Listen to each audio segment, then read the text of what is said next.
जैसे जैसे वो बड़ा होता जा रहा था वैसे वैसे उसकी लोकप्रियता बढ़ने लगी। लोगों ने उसमें अपना अगला राजा देखना शुरू कर दिया और ये चीज उसके चाचाओं यजुवेंद्र और नागेंद्र से बर्दाश्त नहीं हुई। इसलिए उन्होंने नील को बर्बाद करने की साजिश रची और एक दिन उसके पिता राजा वीरेंद्र को मार डाला और उसके पिता की मौत का इल्जाम उस पर ही लगा के दुनिया के सामने उसको मुजरिम बनाकर गुलाम कोठरी में डाल दिया।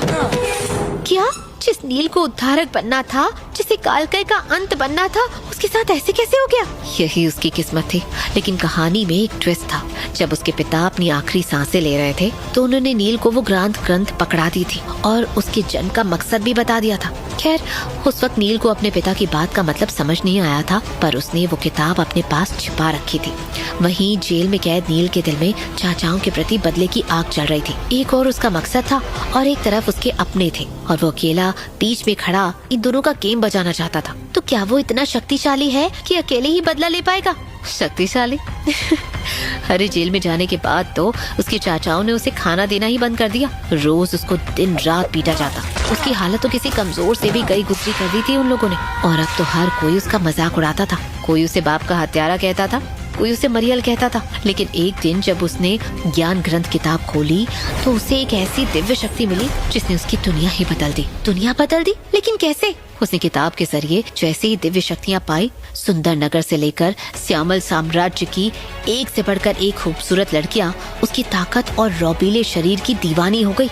यहाँ तक कि स्वयं विश्व सुंदरी राजकुमारी मणिकर्णिका भी उसके प्यार में पागल हो गई। वो एक बहुत ही आकर्षक ताकतवर दिखने वाला पुरुष बन गया था। लेकिन नील को इन सब से कोई मतलब नहीं था। उसे तो बस इस कैद से निकलना था और पिता की मौत का बदला लेना था। इसीलिए एक दिन उसने अपने चाचाओं को युद्ध के लिए ललकार दिया। तो उसके चाचाओं अपने बेटों राजदत्त और देवदत्त को भी बुलाया नील को मारने के लिए। लेकिन नील ने अपने एक ही बार नंदी सहस्त्र मस्तिका नामक से उन सबको हार का स्वाद चखा दिया।